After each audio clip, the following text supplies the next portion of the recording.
The U.S. has used military might to join Israel's war on Iran.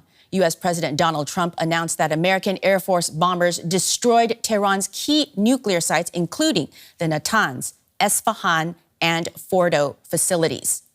The strikes followed days of speculation over whether the U.S. would enter the conflict. Iran responded by firing missiles at Israel, some of which caused damage. In his Saturday night address, Trump also threatened more strikes on Iran if Tehran retaliates against the U.S. Despite a self-imposed 2-week deadline, U.S. President decided to attack Iran. He addressed the nation, announcing that the United States had bombed 3 key nuclear sites in Iran: Natanz, Isfahan and Fordo. Our objective was the destruction of Iran's nuclear enrichment capacity and a stop to the nuclear threat posed by the world's #1 state sponsor of terror. Tonight, I can report to the world that the strikes were a spectacular military success. Iran's key nuclear enrichment facilities have been completely and totally obliterated. Iran, the bully of the Middle East, must now make peace. If they do not, future attacks will be far greater and a lot easier. In Israel, Prime Minister Benjamin Netanyahu praised Trump's decision to step into the conflict between Israel and Iran. Congratulations, President Trump. Your bold decision to target Iran's nuclear facilities with the awesome and righteous might of the United States will change history. In Operation Rising Lion, Israel has done truly amazing things. But in tonight's action against Iran's nuclear facilities, America has been truly unsurpassed. It has done what no other country on earth could do.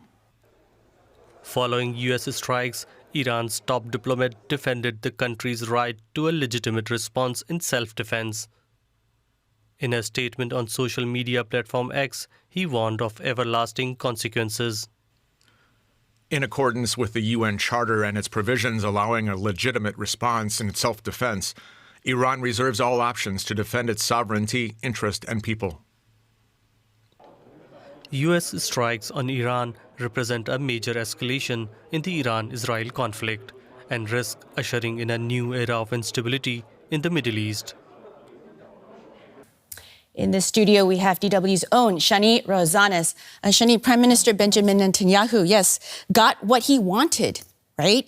What do you think made Trump change his mind? Well, that's exactly the question we are all trying to understand about the timing and exactly here. We know he was giving time for the Europeans to do the attempt for diplomatic talks yesterday, but it seems like for Trump, it was clear to him that the Israelis are going to go in with or without him, and he felt like maybe the Israeli could do it without me, but if I'm coming in, I can get some achievements from that. He saw there's great American support for that, and he felt like I can maybe cut the ribbon on this, and why not? Do you think that his advisors were a bigger influence, or perhaps the Prime Minister of Israel himself? Well, it's always hard to know what's going on in Trump's head. We know he said he wants to stop wars, but we also know that specifically with Iran, it's a bit more of an easier task for him to sell to the American public because I think the animosity there is quite clear and goes many, many years back. I think for Trump, definitely, we've seen this discussion within the MAGA and Republican Party in the last days. But for him, I think the understanding that he cannot back down after he had suggested he might come in was probably the most determining factor.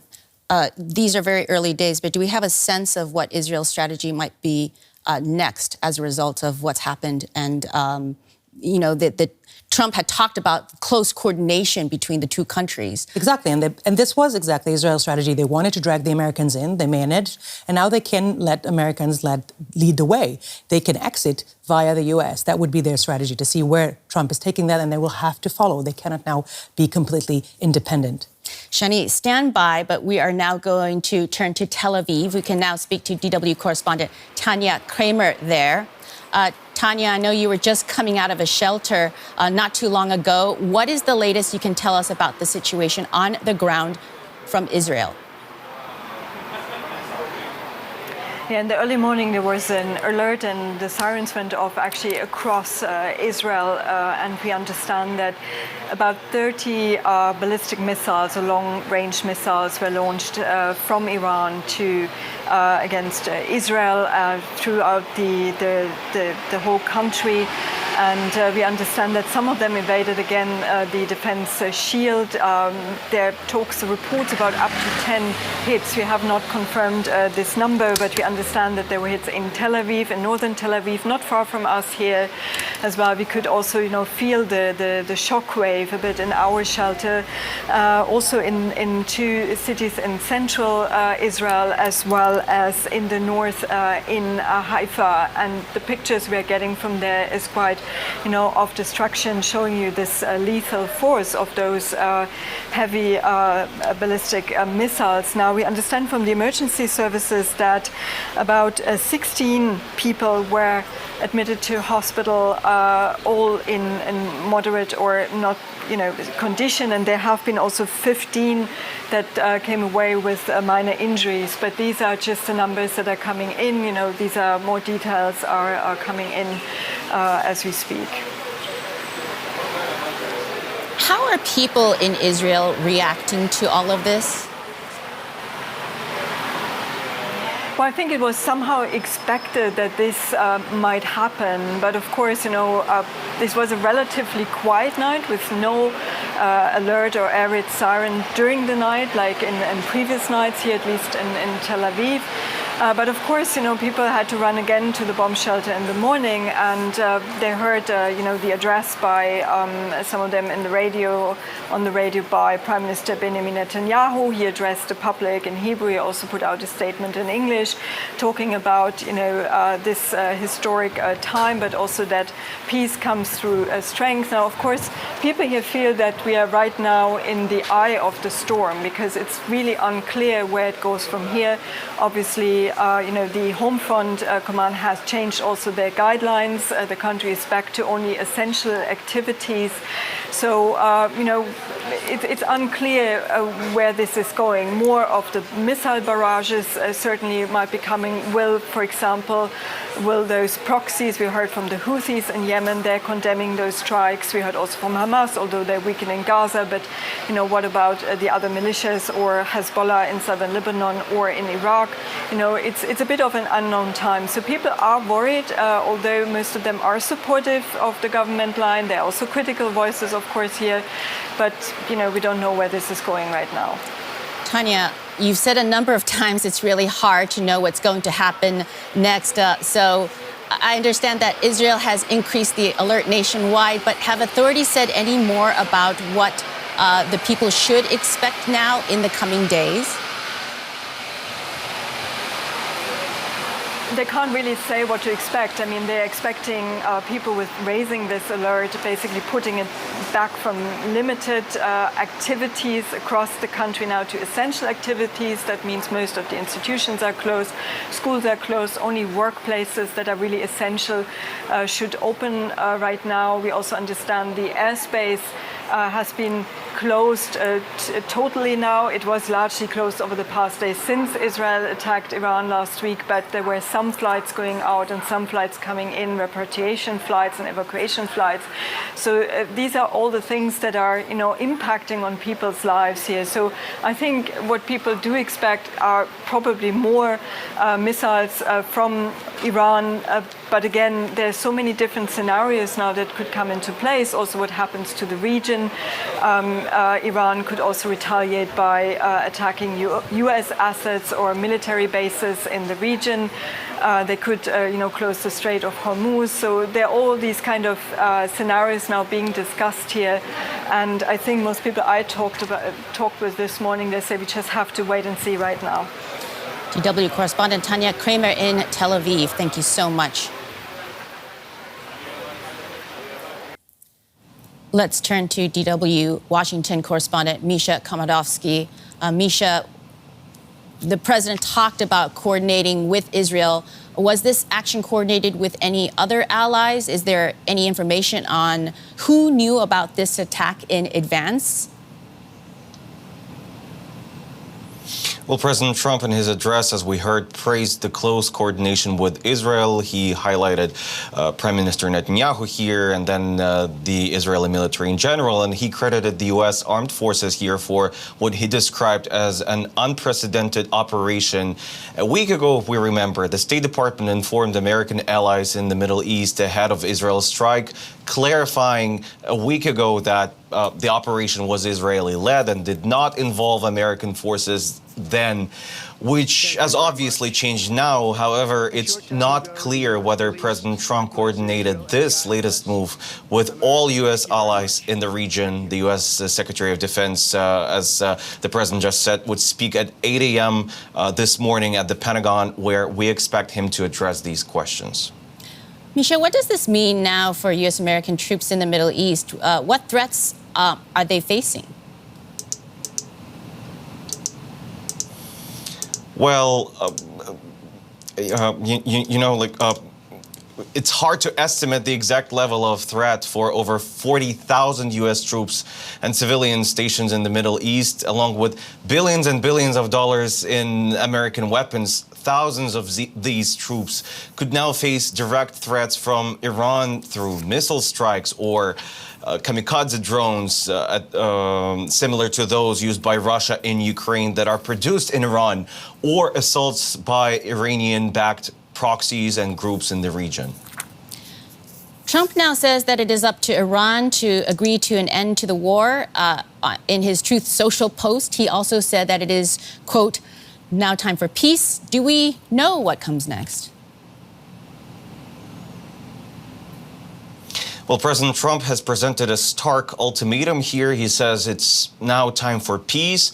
Even after U.S. military strikes, Iran must now decide whether to de-escalate here and talk, respond with limited force, or prepare for a longer conflict.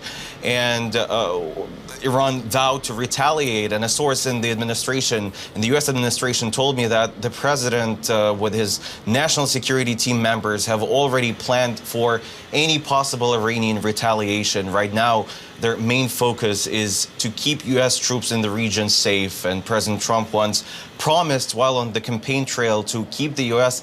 out of foreign wars. But now he has chosen a different path to get involved in a conflict that could put American troops at risk. One of the most consequential decisions of his presidency, and we will closely monitor a response from his constituents, because President Trump's support for Israel's attack on Iran was already causing some disagreements among his supporters in the MAGA circles. Some voices publicly warned against getting the U.S. involved, such as Tucker Carlson or Steve Bannon. They drew parallels with another Iraq war, but President Trump said his allies all agreed that Iran should not have nuclear weapons, even if they don't want to go to war. DW's Misha Komadovsky in Washington, thank you very much.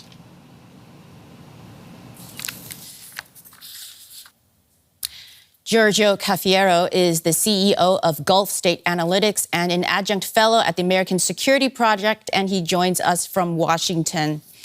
Giorgio, how do you interpret the strategic rationale behind the U.S. decision to strike Iranian nuclear facilities at this time? Yeah, thank you for having me on your program. As we know, for a period of time, Trump was trying to make up his mind as to how he wanted to proceed in relation to the war that Israel began on Iran. I think the thinking on his part was that Israel was not going to be able to sufficiently damage Iran's nuclear program on its own, and thus the United States needed to carry out these strikes. And I think Trump's thinking is that at this point, the Iranians will, from a position of weakness, come back to the negotiating table and be willing to make concessions that are in line with the demands of the White House and Netanyahu's government. I do not think that's realistic, but Trump seems to think that now is an opportunity for peace. That language about peace right after striking a sovereign country, very Orwellian, but I think in Trump's mind, this is going to work out favorably for the U.S. You are, of course, doubtful about that. So how do you expect Iran to respond to these attacks? And will that be done through proxy networks as well? Well, it's definitely not clear how Iran is going to respond. It's also not clear when Iran is going to respond. You know, people have been spending quite a bit of time speculating about the kinds of moves that the Iranians could make. A lot of talk about how Iran was going to retaliate against countries in the neighborhood that possibly played a role in facilitating the U.S. strikes, whether through U.S. military bases on their soil or through the use of those countries' airspace. But in terms of the strikes that the U.S. carried out against these 3 nuclear sites in Iran, I think in case of one of the nuclear facilities, the attack came from the U.S. mainland, and then the other 2 from a submarine. So there was no country that in the neighborhood that played any such role. So I don't think Iran would consider lashing out against a country in the region.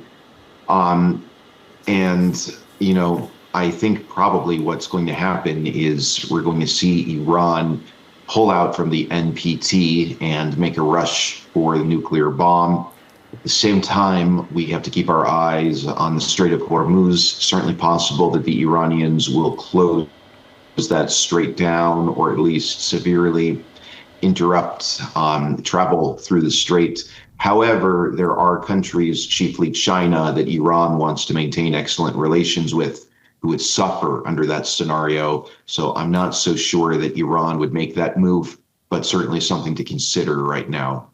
It depends, I suppose, on how desperate it is to take that action at the Strait of Hormuz, because it would impact the Chinese greatly.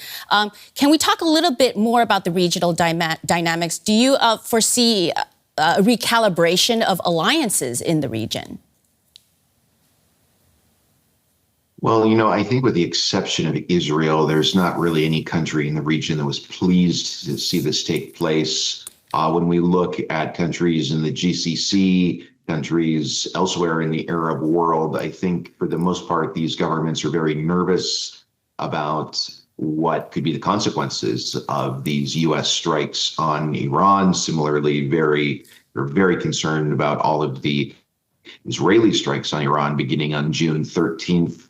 I think in general, at least when talking about the GCC states, they really want to see stability prevail in the neighborhood. These countries have been engaging the Iranians with more diplomacy and more dialogue in recent years. Now they are in a difficult position because they really do count on the United States as their security guarantor, but they also have vested interests in sort of keeping temperatures low with Iran. And I think if the confrontation between the U.S. and Iran escalates and intensifies, countries such as Qatar, UAE, Saudi Arabia, and so on are going to come under more pressure to pick a side, making it more difficult for them to strike these geopolitical balances. Middle East analyst Giorgio Cafiero in Washington, thank you so much. Thank you. Shani, we have just a couple of minutes left to the program. I want to talk about regime change. Can you talk a little bit about, is that the Israeli final objective? And is that the U.S. objective? That's favorite topic. Yes, and is that what appears to be the U.S. objective, or it looks like Trump believes he can limit U.S. involvement in this? I think he will not have never officially declared this as the goal. And he was being also very clear in his statement this evening. That he would like to see negotiations coming now. The way the Americans see it, for him, ideally, this was, the Americans gave the final blow, and from now on, it's about the diplomacy, kind of making its way somehow. And you see, the Americans were also very careful with how they were navigating through this. First of all, there's always this smokescreen that Trump is, you don't know, will he, won't he, when will he do it? I mean, some of it can be seen as clear, active acts of maybe, trying to mislead Iran. But some of it is just also part of the chaos of the Trump decision-making process. And it's something that he's actually seems to be enjoying and banking on, sort of like keeping everybody, definitely Iran, in the shade and sort of catching it unprepared. So ideally, it have made the attack very effective, which is what the Americans are hoping for. They hope this is it when it comes to military intervention. And they hope when it comes to, the region effects, that being very careful and choosing not to take any action directly from the many American bases in the region will keep the region a bit more stable and keep the other Sunni countries safe, at least for now. Shani Rozanes, thank you so much for your analysis. We're going to pivot back to our very own Middle East analyst, Shani Rozanes. I wonder, do you have a sense of what Netanyahu would like to see next from the Americans? Well, the way Netanyahu sees it, it's a win-win. If the Iranians keep on getting themselves involved now directly with the Americans, that will weaken, that's at least Netanyahu's bet from the get-go, it will weaken the Iranian regime. And the ideal scenario for Netanyahu is we will see Khamenei toppled and, the Iranian regime out and gone. So that's a one scenario. If the Iranians manage to somehow agree to some sort of a negotiations, deal, agreement, any kind of talks that, Trump was specifically requesting them to go into, sort of like surrendering. Netanyahu would like to see what the Israelis call the Libyan model, saying like what Gaddafi did, basically disarming completely to zero, which we know was at least a deal breaker for the Iranians throughout the talks in the last weeks. The Iranians kept on insisting they want to have the capacity to enrich uranium on their soil, and they will not let go of that. This, of course, was all calculus right to up until a week ago, 8 days ago, when this all started. We're not quite sure where the Iranians stand today, if at all they'll be willing to go for any talks. So this would be something that the Israelis would very much like to see. Shani, you used a verb that was very interesting earlier. You said that the U.S. was dragged into this conflict. Can you talk a little bit about the Israeli foreign policy? Was that the plan all along? Well, in a way, if you talk to Israelis today, many say that Netanyahu was putting his eye on the Iranian ball already soon after October 7th. There is no doubt that Iran's proxies, of course, Hamas, Hezbollah, have been giving Israel a lot of hard time, a lot of hell, a lot of attacks, not just on October 7th, but we're talking about many years of animosity. And we also know very clearly that the Iran had what they call the Ring of Fire strategy, that they built up those proxies. We still see the Houthis as a very active one in order to be aggressive against Israel again and again. And Netanyahu, after October 4, wanted to basically go to the head of the snake, go to Iran, and he needed to build up Israeli military capacities, but also diplomatic capacities. And we're seeing that, unlike what Israel, the criticism Israel gets on Gaza, which is still, by the way, ongoing, the tragedy there is not ending. But we see that the support among European nations and the West to the goal, to the fight against Iran, and specifically against Iran nuclear, that seems to be far more in consensus. Shani, thank you so much. Stand by again, and we are now going to pivot to somebody else and revert to you momentarily. Now I'd like to speak to DW journalist Teresa Tropper. Teresa, thank you so much. What are we hearing from Iran? Well, Melissa, people are in shock at the moment, and I guess that's one of the very rare occasions, rather, where officials of the Islamic Republic and ordinary Iranians share one feeling. I mean, people had just started to adapt to the fact that their cities are under constant attack by Israel's military. I finally got to talk to some people last night when the communication blackout that was imposed by the Islamic Republic was partially lifted. And they told me they can hear explosions and the firing of air defense all the time, that Tehran has become somewhat of a ghost town, but also that many people are now starting to come back to the city, that shops are about to reopen. And now the most powerful military in the world has also attacked their country. So uncertainty reaches a whole new level. Like, where can I go? Where am I safe? How much longer will this go on for? And of course, where will it all lead to? And the Islamic Republic's leadership also shows signs of shock. I mean, on top of whatever its military reaction might look like, they're now taking the fight to a diplomatic stage. They've called for an emergency session of the UN Security Council and are accusing the US, a permanent member no less, of committing a, quote, blatant and unlawful act of aggression. So the foreign minister didn't mince his words either and warned that what happened wasn't just an attack on Iran, but on the very idea of international order. So Tehran is now invoking its right to self-defense and says it will do whatever it takes to protect its sovereignty, interest, and people. You talked about one Iranian official response, but any more? Well, the problem at the moment is that in charge of all things in Iran is basically Iran's supreme leader.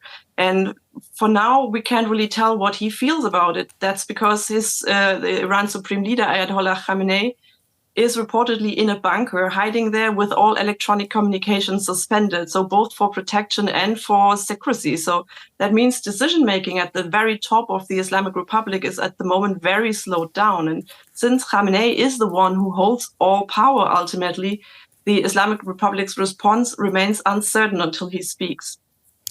Now, Iran says it has evacuated the site some time ago that was hit. Are they downplaying the attack? Well, that's hard to tell at the moment because whatever the damage and the potential casualty numbers might be, they're hard to verify at the moment.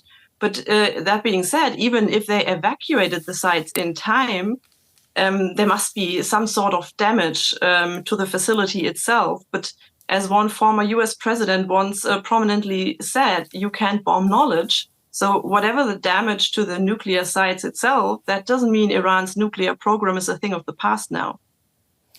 Although they have also been targeting nuclear scientists in Iran. At this stage, I imagine it must be very hard to imagine a diplomatic solution, but what is the Iranian position on this?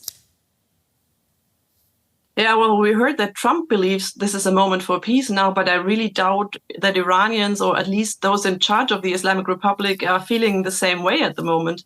First, because of course they now feel compelled to respond in order to save face.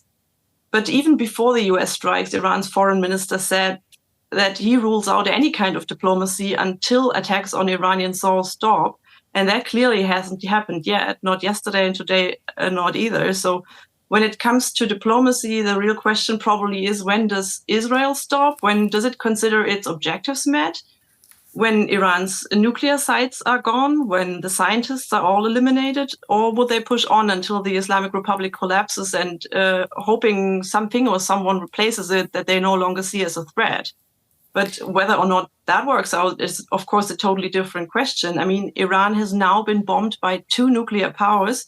So whoever governs the country in the decades ahead will be thinking long and hard about how to ensure that that never happens again. And that, of course, could mean one thing, becoming a nuclear power too. So the strikes on Iran's nuclear program could have accomplished exactly the opposite of what they were supposed to. Teresa, Tropper, thank you very much for that analysis. Let's bring in Fawaz Gerges, professor of Middle Eastern politics and international relations at London School of Economics. A very busy morning for you, Fawaz. Thank you for joining us. First question is, did Trump's decision come as a surprise to you? No, it was not a surprise because he was edging closer and closer to joining Israel's war by the day in the past, week or so. I was a bit surprised because he had given Iran 2 weeks. He said, you have 2 weeks before he decides on making a decision. The 2 weeks turned out to be 3 days, as opposed to really 14 days. The question is, what will the Iranians do? We don't know. This is a fast-moving target. It's very dynamic. We have to wait and see when the dust settles on the Iranian nuclear program to really see how and what Iran will do. So the 2 weeks turned out to be a bit of a head fake, perhaps for the element of surprise. Now, in an article you have recently published, you argue that the U.S. could, quote, risk a rerun of the Iraq debacle of 2003. Talk a little bit more about that. 2 points to my argument in The Guardian. The first point is that the attacks on Iran's nuclear program is and was based on misinformation, because the U.S. intelligence assessment found that Iran was not actively trying to build a nuclear bomb and was at least 3 years away from having the capabilities to do so. President Trump's director of national security, the entire security community in the United States, told the American Congress in March that Iran was not trying to build a nuclear weapon. Even the United Nations Atomic Energy said that Israel was not systematically trying to build a nuclear bomb. It has the military capabilities. It has uranium, enriched uranium, but no decision was being made by the Iranian leadership to build a nuclear bomb. In Iraq in 2003, also President George W. Bush and the New Conservatives made the argument that of weapons of mass destruction, that Saddam Hussein, the president of Iraq, had a huge mass arsenal of weapons of mass destruction, which proved to be wrong. So this is the first argument. The second argument, you can easily start a war, but you can never end this war. Of course, is Iran battered? Absolutely. Have Iran's strategic asset been degraded? Absolutely. Has the Iranian nuclear program been degraded? Absolutely. But here is my point to your viewers. Iran's weapons-grade uranium probably had been moved a long time ago. It had been moved from Fordo, from Isfahan, where most of its really weapons-grade uranium had been made. So Iran could still, and after the dust settles on the battlefield, still have weapons-grade uranium to secretly try to build a weapon or nuclear weapons in the next couple of years or 4 or 5 years. So while the United States and Israel are celebrating that they basically, set back the Iranian nuclear program by a few years, Iran could easily use this particular moment to go nuclear and build a credible and effective nuclear deterrence, because only this kind of deterrence, in the eyes of Iranian leaders, deter hostile powers from attacking Iran again. How could these events impact the balance of power in the Middle East now, particularly between Iran and its regional rivals, such as I'm thinking of Saudi Arabia, for example? Sitting in Saudi Arabia or the United Arab Emirates, or probably in other countries, I would be a bit anxious about the consequences and about the ramifications, in particular if Iran retaliates against American military bases in Bahrain or Kuwait or Iraq. And in particular, if Iran decides to mine the Strait of Hormuz and basically block commercial shipping, which is really a lifeline for the political economy of energy. But at the same time, if I were sitting in Saudi Arabia, I would be happy that Iran's nuclear program has been degraded and probably set back quite a few years. So you have really mixed feelings in the Gulf state. They're terrified of escalation. They're terrified of the repercussions of a war between the United States and Israel on the one hand and Iran. But on the other hand, I don't think they are unhappy to see Iran being hammered day after day by Israel and now by the United States. The mining of the Strait of Hormuz would certainly be an issue for Iran's friend, China. You talk about the dangers of this spiraling. I wonder, could Iran now activate its proxy networks across the region, like Hezbollah in Lebanon and the Houthis in Yemen? You talked about how weakened they are, certainly Hezbollah, but maybe perhaps less so the Houthis. They are joining the defense of Iran against Israel and now against the United States. In the past 24 hours, the Houthis said if the United States attacks Iran, they will attack military ships and naval bases in the area. But they have a limited capacity. The Houthis don't really have a huge arsenal. Hezbollah has been weakened a great deal after Israel's war on Lebanon, but Hezbollah is not out. Hezbollah is not dead. Hezbollah is resilient. Hezbollah has been building and rebuilding its capacity. But I doubt it very much whether Hezbollah will join the war, because Hezbollah, the implications will be, devastating for Hezbollah and for Lebanon. And Hezbollah at this particular moment is trying to recover and build its asset. But Iran on its own could do a great deal of damage. It could really basically prevent commercial shippings in the Strait of Hormuz, in Bab el-Mandeb, in the Sea of Oman. Iran is a pivotal state. It has military capabilities, and in particular its navy and what have you. So even though Iran's regional allies don't have capacity, don't have really the ability to come to its support, Iran could still make life miserable for its enemies, particularly for in the Gulf and for the United States and for Israel. I think what you're going to see in the next few days is Iran will most likely escalate its attacks against Israel, as we have seen this morning. So while Iran might not retaliate against American military bases, it could use its attacks on Israel as a kind of, counter response and tell Iranians and the world that is really retaliating against America by attacking America's closest ally in the region, that's Israel. Do you think that this is a particularly dangerous time precisely because there's a perception that this is an existential fight when you have Prime Minister Benjamin Netanyahu essentially talking about regime change, U.S. President Donald Trump saying as much? I think you put your finger on a pulse of a very important question. I think it all depends how Iranian leaders perceive America's joining Israel's war on its nuclear program.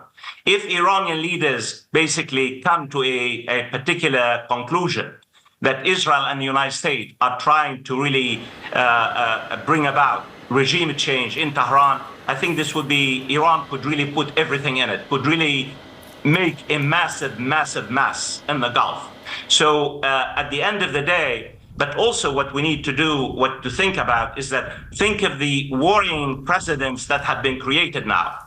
That is both Israel and the United States attacking a sovereign nation based on false information.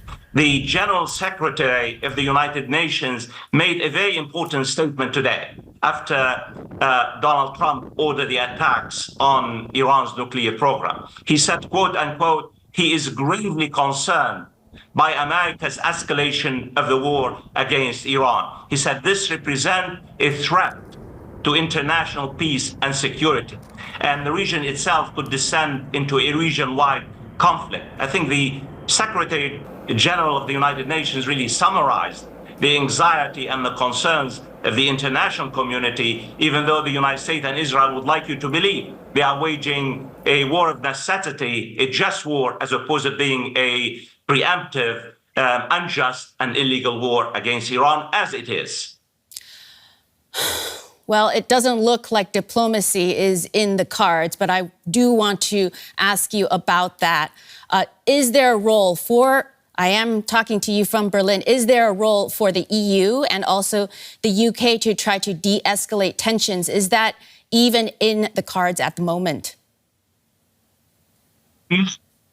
And the simple reason for my decisive answer is that Donald Trump does not want Europe to be involved. He said it yesterday. He said Iran does not really want to talk to the Europeans. He has no respect for Europe. He has only contempt. And secondly, I don't think there's any hope for diplomacy now. Look, and I'm talking as trying to read the mindset of the Iranian leaders. If I were sitting in Tehran now, how could I trust Donald Trump? How could I come back to the negotiating table? How could I have any trust in international diplomacy? Time and again, Donald Trump has misled the Iranian leaders. Even if they come back to the negotiating tables, to negotiate about what? Surrender. That's really what Donald Trump wants from Iran, to surrender, to give up its nuclear program, to give up its ballistic missiles program, and basically end its regional ambition and regional influence. So the fact is, Iran is not even given a face-safe formula, and diplomacy is all about face-saving formula. And Europe, sadly, it has marginalized itself. It has not stood up. It has basically allowed Donald Trump to run the show on multiple fronts. And that's why I don't see a diplomatic light at the end of this terrible, terrible war, Tamil. Fawaz Gerges, Professor of Middle Eastern Politics and International Relations at the London School of Economics. Thank you so much for your analysis. Thank you.